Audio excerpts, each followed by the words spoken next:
O apóstolo Paulo trata da cidadania do crente. E nós vamos então dividir em duas partes esse texto de Paulo, onde na primeira parte nós veremos do verso 27 até o verso número 30. E eu gostaria de iniciar este sermão trazendo uma ilustração bastante inusitada.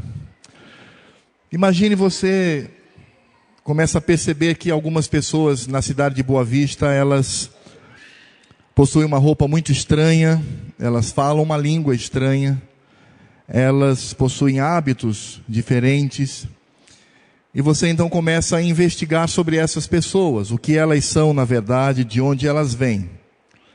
E aí você fica estarrecido em descobrir que estas pessoas, elas pertencem ao Estado Islâmico. E elas estão aqui para aplicar a sua lei, a sua vivência. E eles não aceitam de forma nenhuma qualquer ingerência naquilo que eles pensam e naquilo que eles fazem. É claro que esse exemplo é um exemplo negativo, porque nós não concordamos, diferentemente da nossa presidente, nós não concordamos com terroristas nem com grupos que são violentos. Mas eu quero trazer aqui o princípio da ilustração. Você sabia que deveria ser dessa maneira o olhar do mundo sobre nós? Você já parou para pensar que o mundo deveria olhar para um crente como alguém radical, não para a violência, não para o mal, mas alguém radical em cumprir a vontade de Deus, alguém radical em demonstrar a lei do Senhor no coração, alguém radical demonstrando Cristo como aquele que se torna o centro da vida. E meus irmãos, nós estamos muito longe disto, porque infelizmente nós temos muitos crentes que são da religião dos crentes, mas o mundo não sente nenhuma diferença quanto ao seu comportamento, quanto à sua vida, quanto àquilo que ele faz. E isto é errado. Isto não é certo. Não é isto que a Bíblia nos ensina. A palavra do Senhor diz que nós devemos, como cidadãos deste mundo, demonstrar Cristo na nossa vida. E o mundo que jaz no maligno deveria estranhar constantemente a nossa maneira de pensar, a nossa maneira de agir, a nossa maneira de ser. Então, nesse contexto é que o apóstolo Paulo vai falar a partir do verso 27 até o verso 30. Como eu disse, vai até o capítulo 2, verso 11, mas se o Senhor Deus assim desejar, no próximo domingo nós faremos a segunda parte.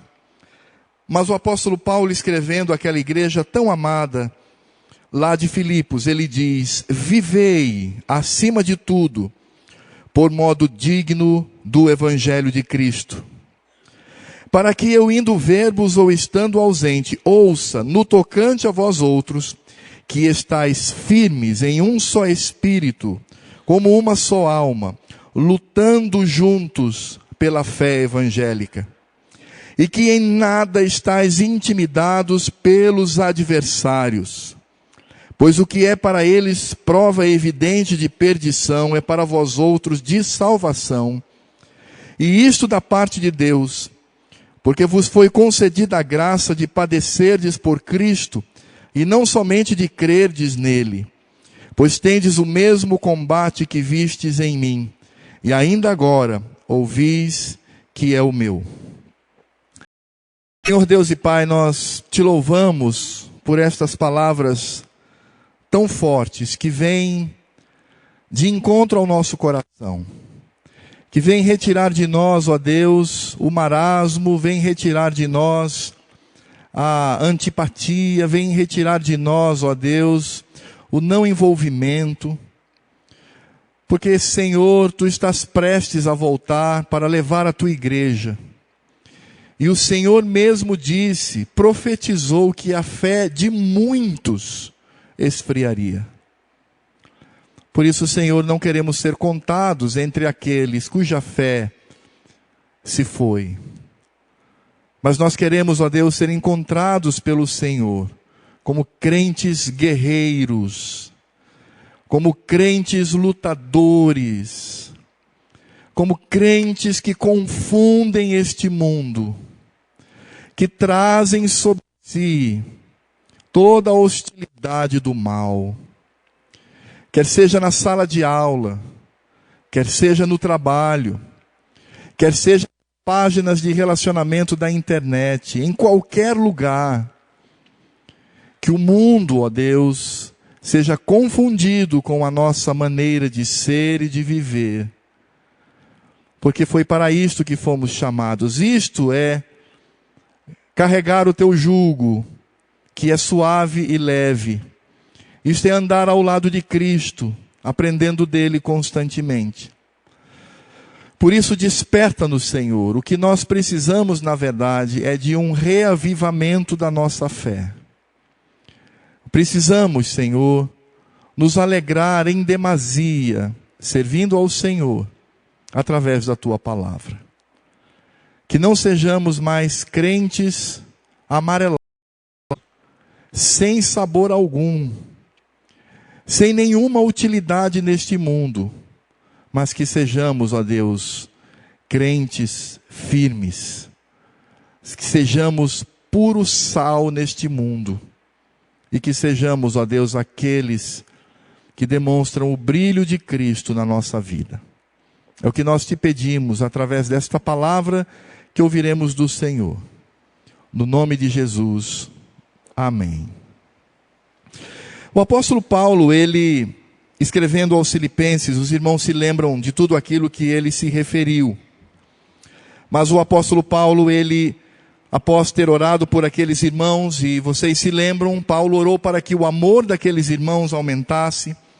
E Paulo depois fala na consagração que cada um deveria ter ao Senhor.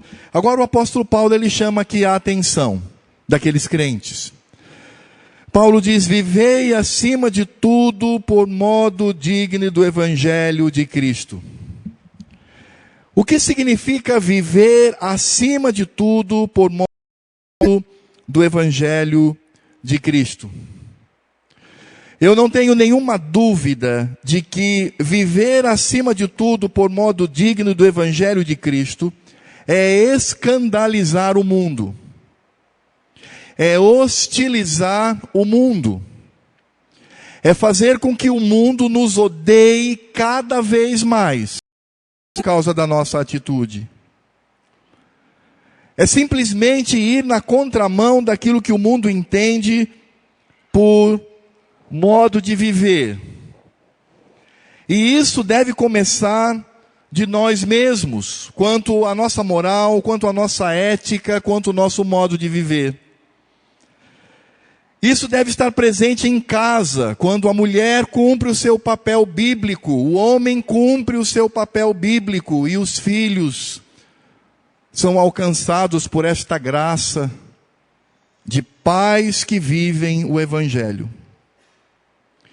Isso deve acontecer no trabalho, quando os meus colegas percebem que a minha atitude é radical, eu estou pouco me lixando para o emprego, no sentido de que ele não pode fazer com que eu relativize o evangelho. Estou pronto a perder o emprego, estou pronto a perder o meu cargo, estou pronto a voltar para casa, mas disposto a cumprir o evangelho de Cristo. Isto é o mínimo daquilo que Paulo diz: vivei acima de tudo por modo digno do evangelho de Cristo. E é interessante porque essa palavra que o apóstolo Paulo utiliza é uma palavra muito conhecida na época pelos moradores da cidade de Filipos. Aliás, os moradores de Filipos, eles se consideravam cidadãos, eles diziam que eram cidadãos e deveriam ser respeitados como tal. Por exemplo, nós temos aqui uma situação em Atos, capítulo 16, versos 20 e 21, quando os apóstolos, eles levam o evangelho até aquela cidade, eles então contrariados com isto, diz o texto sagrado, E levando-os, aqui no caso os moradores de Filipos, levando-os aos pretores, disseram: estes homens, sendo judeus, perturbam a nossa cidade, proclamando costumes que não podemos receber nem praticar, porque somos romanos. Portanto, a visão de cidadania por parte daqueles crentes em Filipos era muito forte. A cidade de Filipos, ela tinha um certo orgulho por esta cidadania romana, por essa maneira de ser. E a palavra traduzida por vivei aqui, é uma palavra que não existe na língua portuguesa. A palavra traduzida por vivei aqui, na verdade significa tenha o comportamento de um cidadão. Talvez utilizando aqui um neologismo seria cidadaniai. Seja um cidadão. Seja alguém que é reconhecido como estrangeiros nesse mundo. Meus irmãos, nós temos que ser vistos como estrangeiros nesse mundo, como esquisitos neste mundo, como estranhos a esse mundo. É exatamente o que Paulo está dizendo. Por isso, quando Paulo diz, sejam cidadãos, acima de tudo, por modo digno do Evangelho de Cristo, o que Paulo está dizendo é, não sejam bons cidadãos nessa terra, vivendo o Evangelho, embora nós tenhamos que exercer a nossa cidadania dentro daquilo que as Escrituras nos ensinam, não há nenhum problema quanto a isto.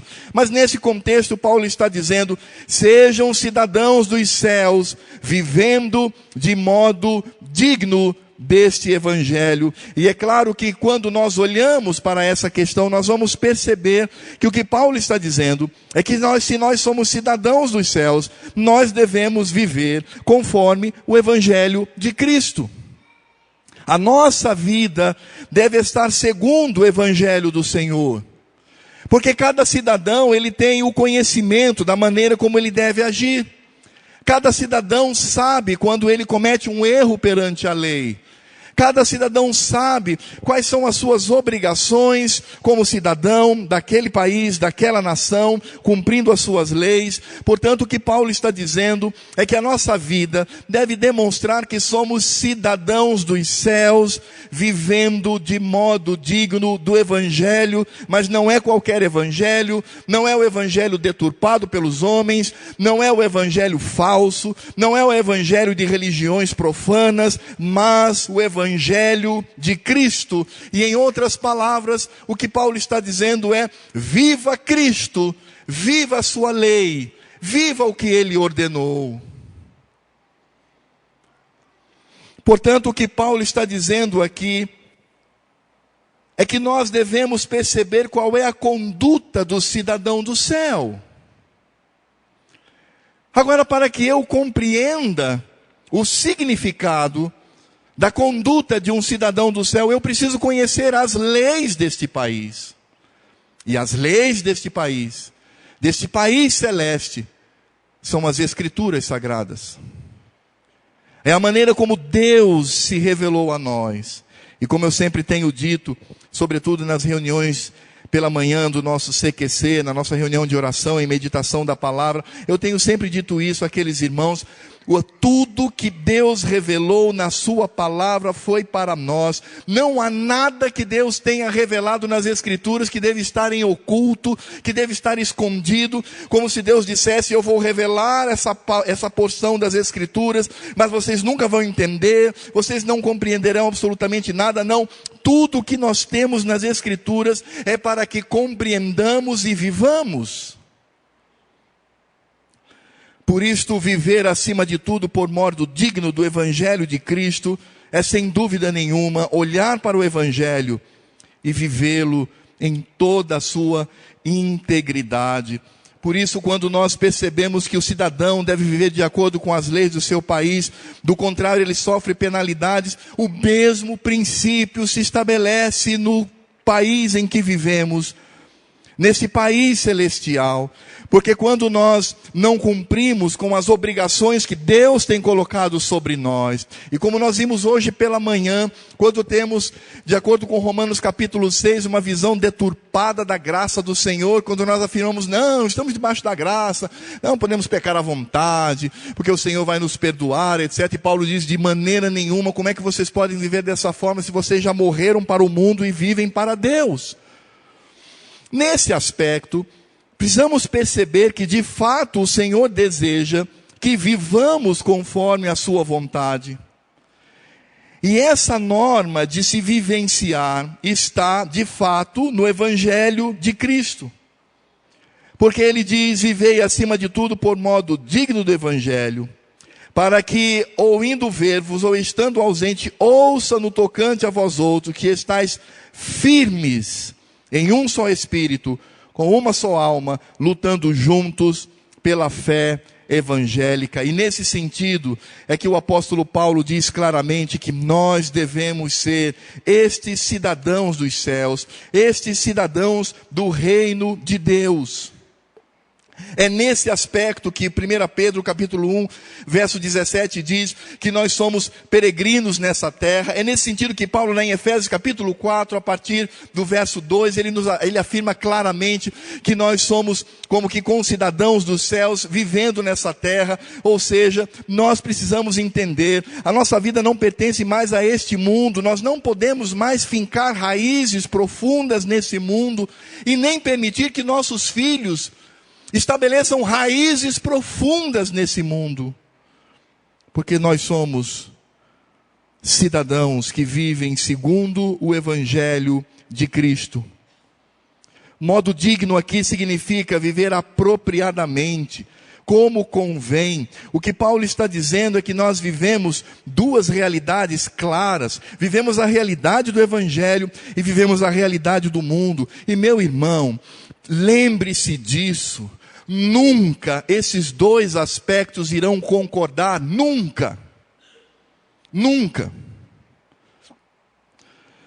É por isso que o mundo, ele tenta interferir na nossa vida, em todas as áreas. É por isso que o mundo quer determinar como nós devemos criar os nossos filhos. É por isso que o mundo vai tentar empurrar goela abaixo como nós devemos viver em termos de finanças, em termos de carreira, em termos de sexualidade. Constantemente o mundo está tentando arrebentar com as portas do Evangelho da nossa vida para impor a sua vontade. E há tantos crentes que ficam perturbados e ficam perdidos nessa condição e nem se apercebem muitas vezes de que estão estabelecendo raízes profundas neste mundo, quando o apóstolo Paulo diz que nós devemos viver de forma apropriada, segundo o Evangelho e não segundo o mundo. Eu quero dizer uma coisa para você, meus amados, que deve servir como reflexão. Se você é muito bem aceito no seu lugar de trabalho, na sua escola, onde você quer que seja, se as pessoas não veem diferença nenhuma, pelo contrário, se aquele grupinho, muitas vezes é uma corjazinha, né, que está ali, não, você é dos nossos, você é uma pessoa legal, meu irmão, reavalie o Evangelho na sua vida. Reavalie, porque nenhuma pessoa do mundo pode olhar para mim e dizer assim: rapaz, você é dos meus. Não. Ela deve olhar para nós e dizer assim: você é esquisito, você é estranho, você muitas vezes é persona non grata, porque não dá para contar com você em muitos aspectos daquilo que nós vivemos. Porque nós somos cidadãos dos céus e devemos viver de modo digno do Evangelho de Cristo. Por isso Paulo diz: o meu desejo é que vocês estejam firmes, estejam inabaláveis nesse processo, esteja claro na vida de vocês o que significa viver para Cristo e morrer para o mundo. É por isso que nesse aspecto é que nós devemos compreender a diferença entre trigo e joio, mundano e piedoso. O Senhor Deus não quer nada menos na nossa vida do que atitude piedosa.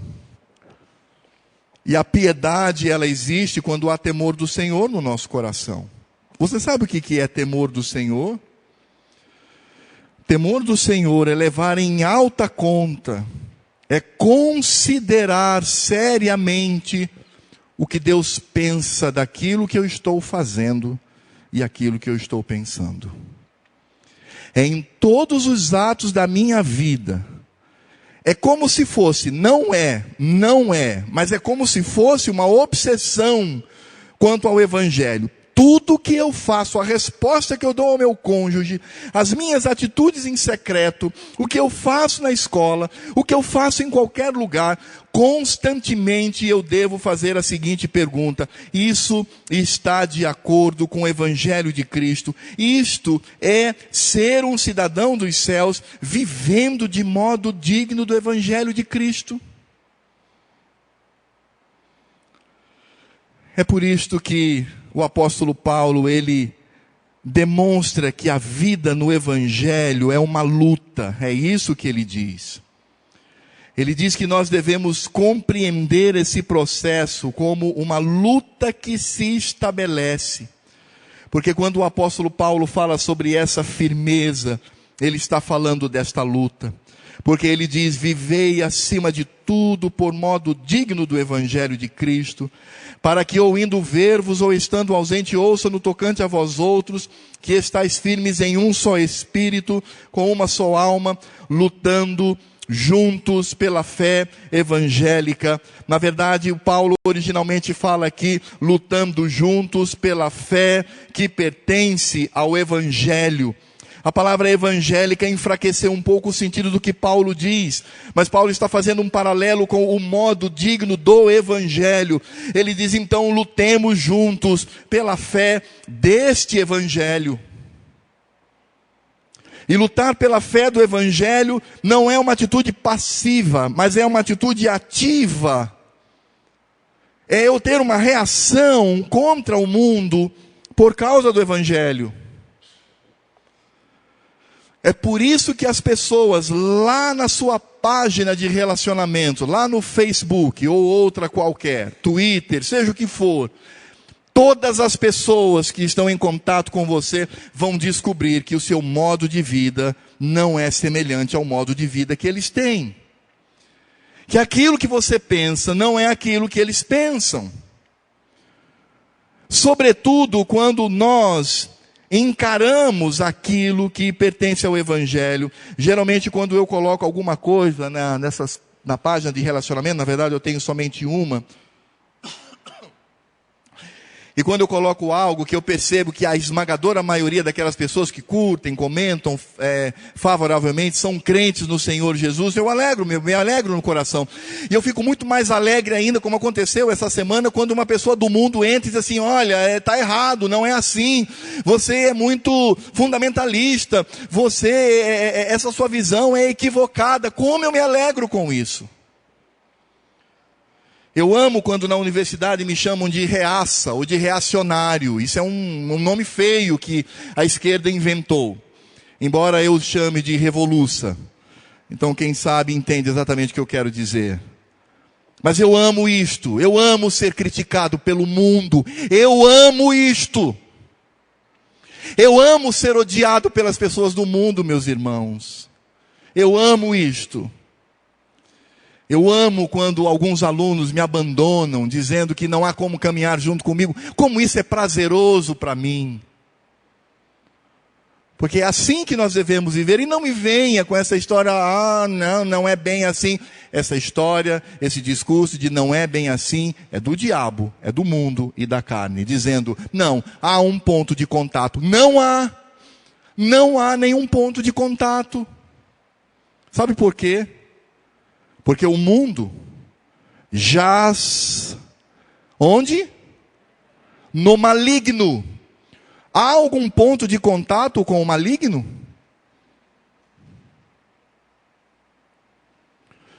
Você acredita que o Evangelho de Cristo possui algum tipo ou algum ponto de contato com o maligno? Não há. Não há. É por isso que é uma luta. Paulo não diz assim: vivam como cidadãos, de modo digno do Evangelho, estando todos unidos em um só espírito, em uma só alma. E o sentido aqui é coesão. Na mente de Paulo está aquelas marchas militares que iam para a guerra. Na sua época já não existia isto, mas ele ouvia falar sobre a organização do exército romano. O exército romano venceu porque eles criaram uma estratégia de guerra muito interessante. Eles viviam unidos com os seus escudos, suas lanças, suas espadas, e o exército como um todo não era formado por pessoas, mas todo o exército coeso, era como uma grande máquina de guerra, como um único corpo guerreiro que ia adiante para destruir o inimigo. Quando Paulo diz que nós, como crentes, devemos estar em um só espírito, em uma só alma, é isso que Paulo tem na sua mente. Estarmos juntos, exercermos essa comunhão. E Paulo diz, para que nós possamos brincar juntos pela fé do Evangelho. Ou então, para que nós possamos nos divertir juntos pela fé evangélica. Ou então, vamos estar todos juntos, coesos, para que nós possamos relativizar juntos a fé do Evangelho. Ou então, quem sabe, vamos estar todos juntos, para que possamos estabelecer pontos de contato com o maligno, no que diz respeito à fé evangélica. Não, Paulo diz assim, que nós devemos estar em um só espírito, em uma só alma, lutando. Luta. Você sabe o que é luta? Você sabe o que significa essa expressão? Lutar não é brincar de carrinho, não é jogar videogame. Lutar não é fazer uma refeição à mesa. Lutar não é exercer o meu trabalho. Lutar é ir ali para dizer, ou eu saio vivo, ou você sai vivo. Ou eu saio extremamente prejudicado, ou você sai prejudicado. Luta machuca. Luta é algo que dói. Luta requer estratégia. Por isso, na vida cristã, nós não estamos num grande parque temático, embora algumas pessoas acreditem nisso, como talvez um Presbyterian World, um grande parque temático, para brincarmos de crente, para afirmarmos que somos crentes, e não sermos vistos pelas pessoas do mundo, como pessoas que possuem uma fé inabalável, lutando em prol desta fé. E é claro que em nenhum momento o apóstolo Paulo está dizendo que nós devemos ser violentos, não é isso. O que ele está utilizando aqui é uma metáfora. Ele está dizendo que nós devemos lutar do ponto de vista da oração, do ponto de vista da pregação e do ponto de vista da minha vida, sem se importar com as consequências disso, porque luta é perder o emprego por causa da piedade. Luta é perder o cargo comissionado por causa da fidelidade ao Senhor. Luta é ser expulso de um lugar por causa da minha fidelidade ao Senhor. Luta é ver pessoas na página de relacionamento vindo sobre mim como uma avalanche por causa da maneira como eu penso. Isso é luta. É assim que devemos agir. Infelizmente o evangelho hoje em dia, em muitos meios evangélicos, eles estão simplesmente criando vários pontos de contatos com o maligno. E se torna um evangelho doce, saboroso, interessante, onde nós podemos manipular a graça do Senhor e reinventar essa graça, recriar essa graça, fazendo desta graça simplesmente como algo que estabelece no coração de Deus uma tolerância ao pecado imensa, quando nós descentralizamos a Cristo e centralizamos o homem. Não, não é assim. Precisamos entender que luta aqui, na mente do apóstolo Paulo, não era uma briguinha de primário, não era uma briguinha do ensino fundamental, de duas criancinhas que estão brigando, os pais vão ali, dão os tabefes e separam. Não é isso, não é essa briga que ele está falando. Ele está falando aqui de uma briga romana ou de uma guerra. Ele está falando de dois exércitos que se encontram. E é destrutivo, é sanguinário, porque o exército que vem contra nós vem para nos destruir. Ou ele fala da luta romana, que era estabelecida entre os gladiadores. Você imagina, ali todos estão, e há um momento em que Um gladiador está no chão e o outro está com o seu pé sobre o seu pescoço, e ele está com uma espada direcionada nesse mesmo pescoço, e ele olha para o imperador. E se o imperador fizesse assim, ele não matava. Meu irmão, é isso mesmo, é ao contrário do que você vê nos filmes de Hollywood. Quando o imperador fazia assim, não matava. Quando ele fazia assim, ele enterrava a faca no pescoço daquele opositor. Essa é a luta que Paulo está dizendo. Porque é assim que o diabo vem contra a igreja. Porque é assim que o mundo vem contra a igreja. Eles vêm de forma impiedosa, eles não brincam. Eles não querem estabelecer ponto de contato coisíssima nenhuma. Ele quer destruir a sua fé, destruir a igreja, destruir o povo de Deus. E o apóstolo Paulo diz que nós devemos então lutar juntos pela fé que pertence ao evangelho. E vejam só como Paulo ele continua tratando sobre esta luta. Ele diz: e que em nada estais enganados pelos adversários. Nesse sentido, o que Paulo está falando aqui é de covardia. Intimidado significa alguém que se acovarda diante do adversário. Nesse aspecto, o que Paulo está mostrando aqui é uma cena grotesca e ridícula de um exército que bate em retirada, correndo o máximo que pode para fugir do exército vencedor.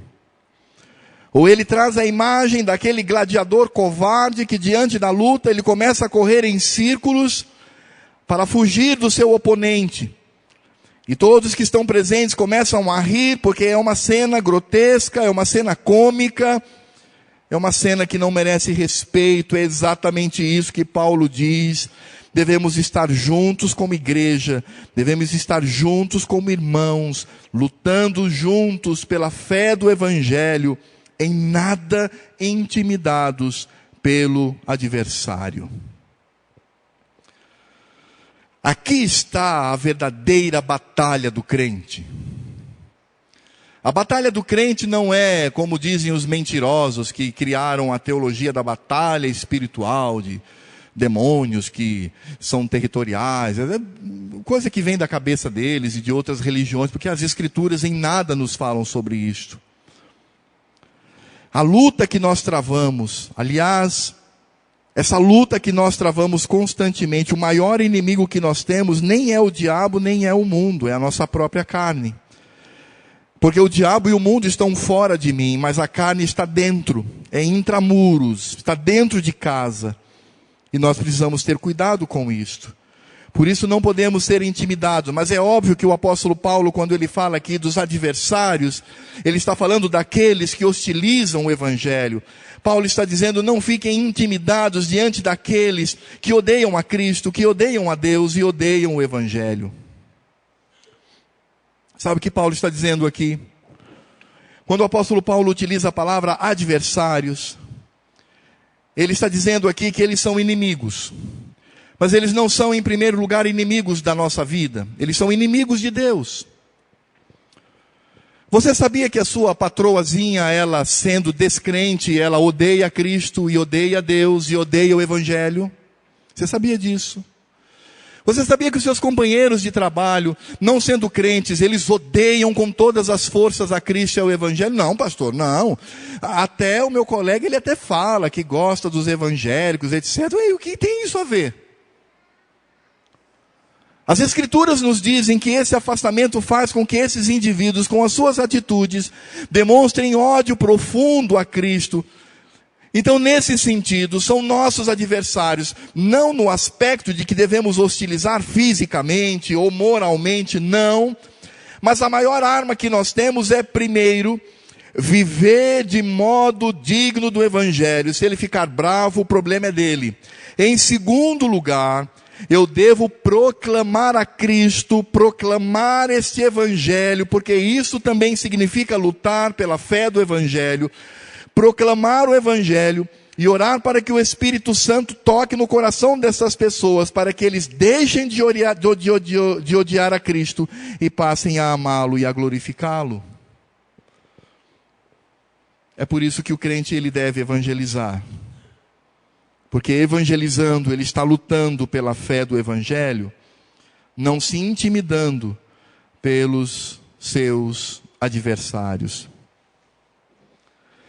Agora, por que o apóstolo Paulo fala sobre isto? Por que ele diz que nós devemos estar de alguma maneira firmes? É porque ele mostra os resultados disso. Em seguida, quando ele diz, em nada estejais intimidados pelos adversários, ele diz, pois o que é para eles prova evidente de perdição, é para vós outros de salvação, e isto da parte de Deus. Porque vos foi concedida a graça de padecerdes por Cristo, e não somente de crerdes nele. Pois tendes o mesmo combate que vistes em mim, e ainda agora ouvis que é o meu. O apóstolo Paulo, ele encerra essa pequena sessão falando novamente sobre combate. O que ele diz é o seguinte: meus amados, não devemos nos intimidar, porque estas pessoas, elas já estão perdidas diante do Senhor. Nós temos a salvação da parte de Deus. Por isto, não se espante. Porque essa perseguição do mundo contra o crente, na verdade, é graça. Que loucura isto. Eu fico pensando se essa carta na época do apóstolo Paulo caísse nas mãos de uma pessoa ímpia. Ela iria ler e dizer, bom, é um poeta revoltado ou então um louco escreveu sobre isto. Porque dizer que é graça padecer por Cristo e não somente crer nele, crer em alguém e ao mesmo tempo estar disposto a padecer por estar firme numa luta que acontece em prol desta fé do Evangelho. É isso mesmo que Paulo está dizendo. O Senhor Jesus disse assim, bem-aventurados quando vocês forem injuriados, quando vocês forem perseguidos, quando caírem em cima de vocês para tentá-los destruir, pelo meu nome, por minha causa, vocês são bem-aventurados. O que Paulo está dizendo para os crentes de Filipos é, meus irmãos, amados, queridos, vida do crente é vida de padecimento por causa de Cristo.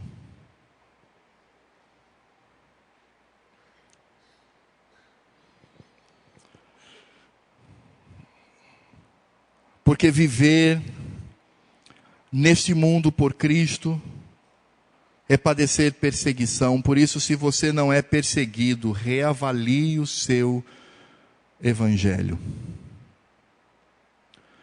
Se você não sofre nenhum tipo de perseguição da parte do mundo, faça uma reflexão diante de Cristo. Não estou falando de salvação. Estou falando de viver, acima de tudo, por modo digno do Evangelho de Cristo. É por isto que o apóstolo Paulo fala que nós devemos permanecer firmes. E há um texto que, semana passada, eu tive o privilégio de compartilhar com os meus amados irmãos ali na Meva. E é exatamente isso que Paulo está dizendo aqui sobre essa firmeza. Quando o texto diz assim, graças a Deus que nos dá a vitória por intermédio de nosso Senhor Jesus Cristo.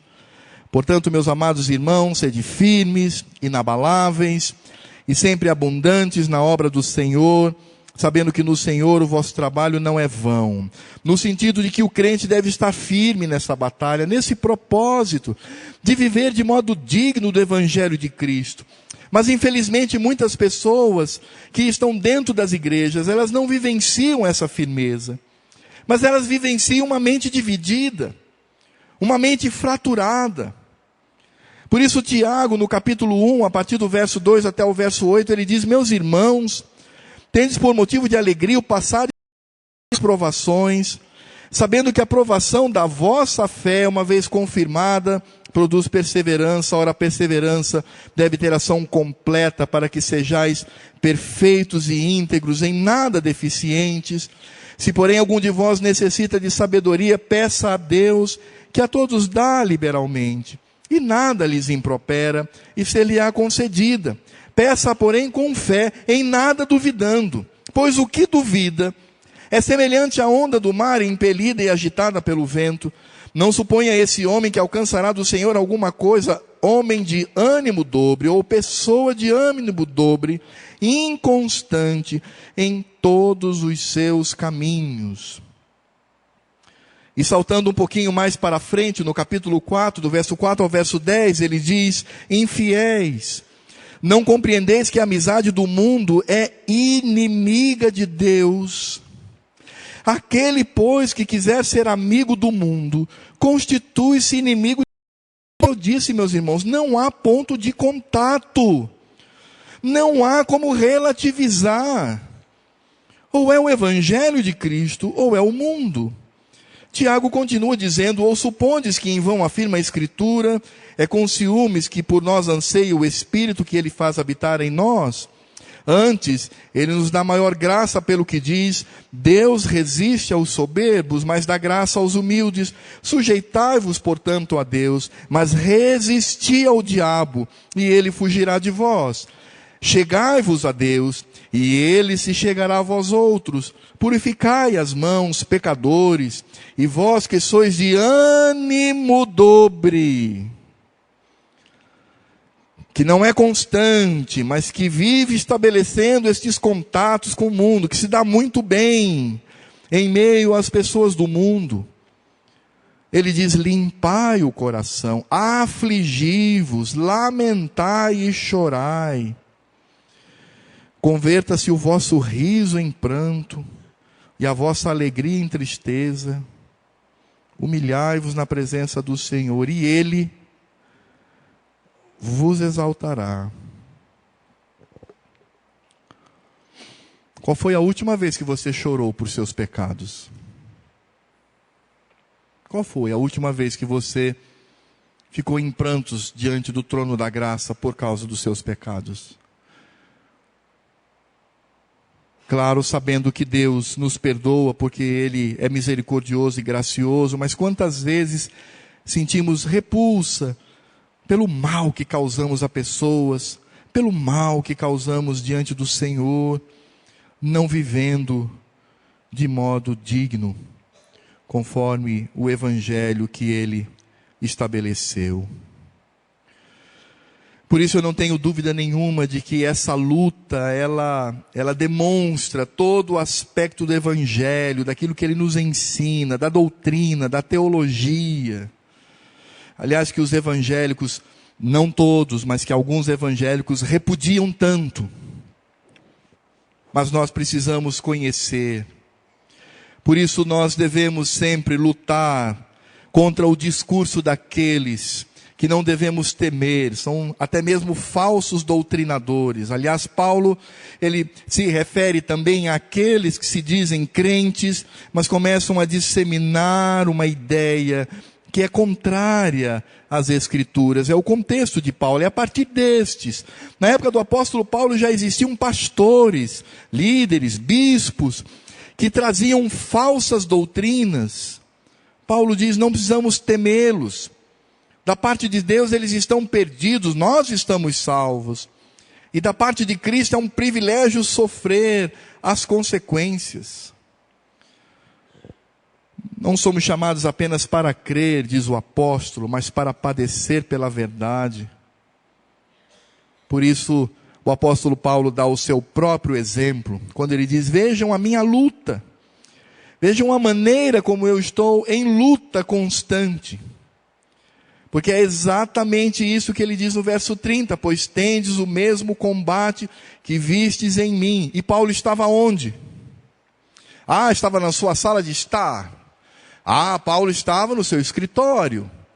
Paulo estava andando livremente. Não, Paulo estava dentro de uma masmorra. O que Paulo está dizendo é: vocês podem ser presos por causa do evangelho. Se alegrem com isto.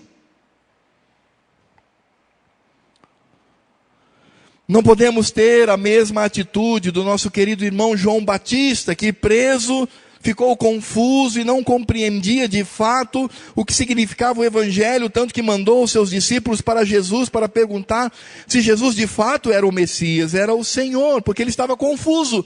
Como é que os opositores de Deus estão livres e até me prendem e eu estou preso aqui? É porque nós precisamos compreender que nos foi concedida a graça de padecer por Cristo. Porque, meu irmão, quanto mais piedoso você se tornar, mais você vai sofrer nesse mundo. Quanto mais crente você for, mais inimigos você terá. Quanto mais santidade na sua vida e coragem para expressar essa santidade, mais você será ridicularizado neste mundo.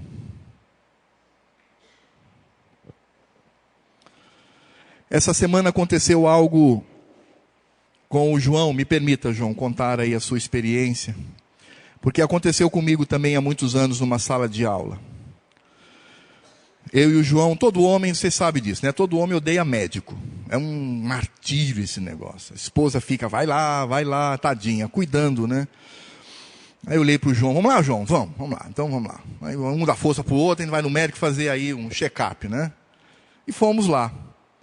E aí o médico começou a fazer várias perguntas para mim, primeiro para o João, depois para mim. Na vez do João, perguntando várias questões. Aí uma hora ele olhou para o João e falou assim, escuta, você tem apenas ou você tem várias parceiras?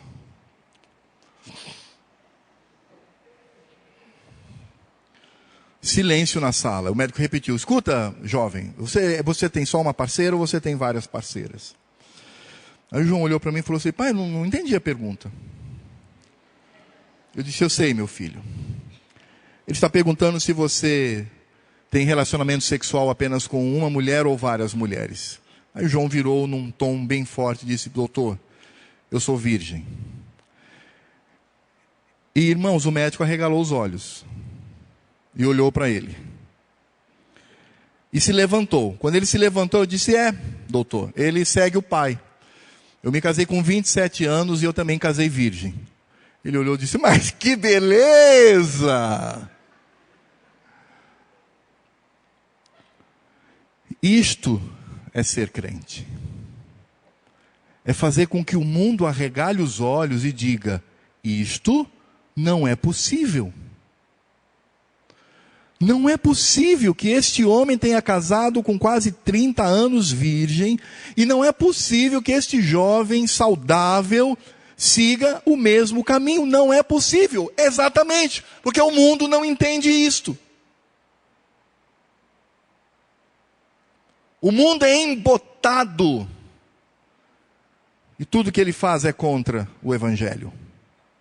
Tudo que ele faz é contra Cristo. Por isto, meu irmão, você está numa luta.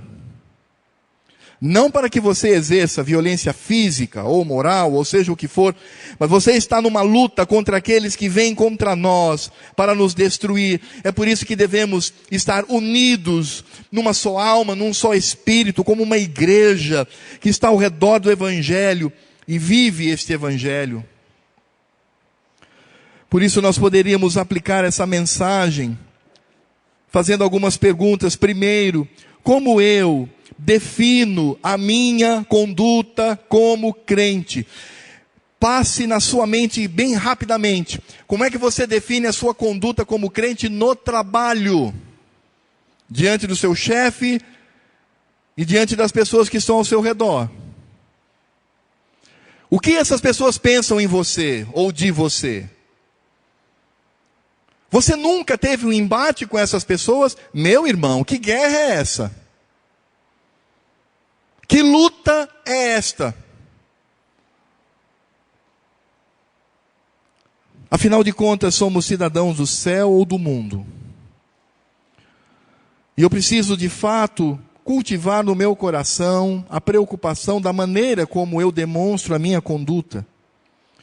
Lutando pela verdade, com um V bem maiúsculo e brilhoso, porque é a verdade de Cristo.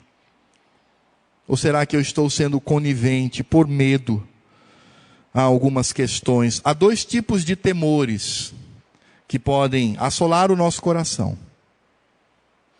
Ou nós temos o temor do Senhor, ou nós temos temor de homens. O temor de homens cria vários túneis de trânsito, meu coração com o mundo que jaz no maligno. O temor do Senhor implode todos eles, fazendo com que eu tenha vida de santidade.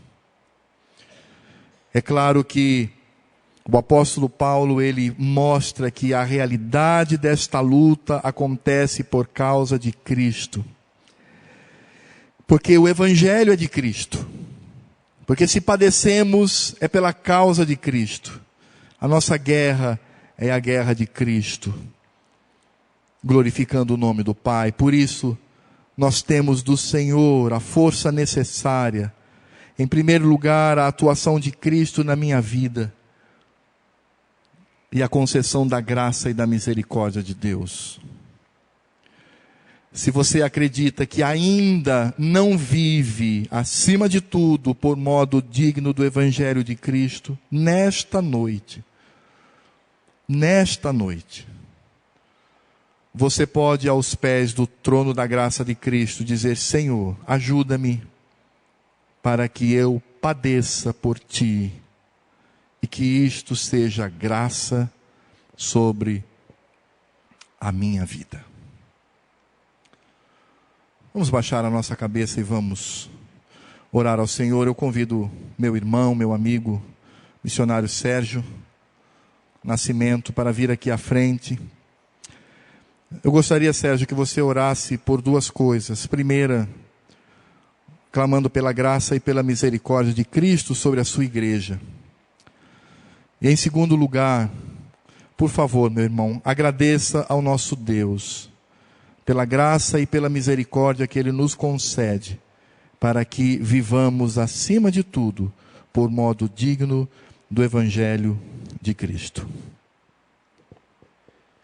Senhor nosso Deus, nosso Pai, eu te agradeço pela Tua palavra, te agradeço pelo coração de cada irmão aqui nessa noite que foi impactado, desafiado, encorajado de fazer diferença.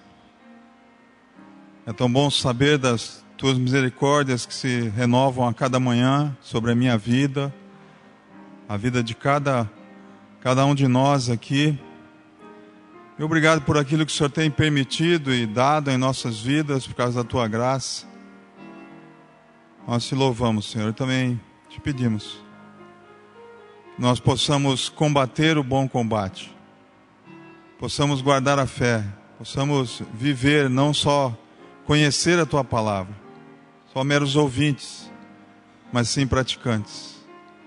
Que ainda nessa noite muitos tenham, com a força do Teu Santo Espírito, coragem de questionar, de falar, quando colocarem argumentos e situações que são claramente contra a Tua palavra, Senhor.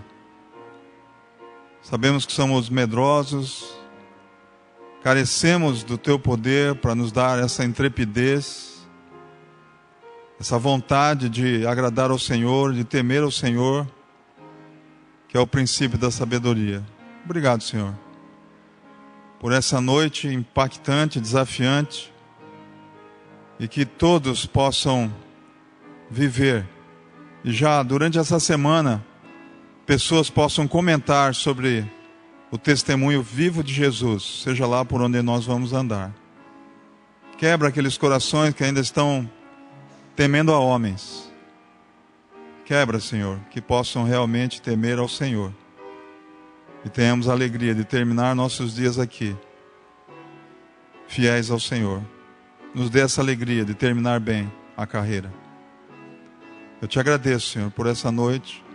Nos dê uma noite tranquila e uma semana produtiva para o Senhor, de combater o bom combate. Eu te louvo em nome de Jesus.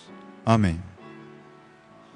E que a graça do Senhor Jesus, esta graça que nos perdoa, que nos limpa, que faz com que sejamos capazes de seguir esta jornada bendita, gloriosa e alegre do Evangelho.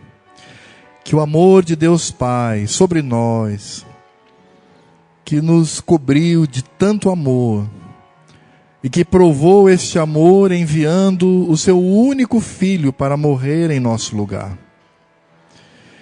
E que o fruto do Espírito Santo, bem como as consolações, esse Espírito que é do Senhor e é de Cristo, que habita em nós e entre nós, sejam sobre a minha pequenina vida, seja também sobre a pequenina vida do meu irmão Sérgio, seja sobre este pequenino rebanho que está reunido aqui, e sobre todo o pequenino rebanho do Senhor Jesus, espalhado por esta terra, agora e para todo o sempre. Amém. Meus irmãos, nosso culto está encerrado, mas não sai ainda. Eu tenho ainda alguns avisos para trazer aqui aos irmãos. Primeiro é que nós teremos CQC terça-feira. Então queremos mais uma vez convidar. Agora muitos aí estão em recesso, não tem tanto problema com o trabalho. Então eu convido você às 6 horas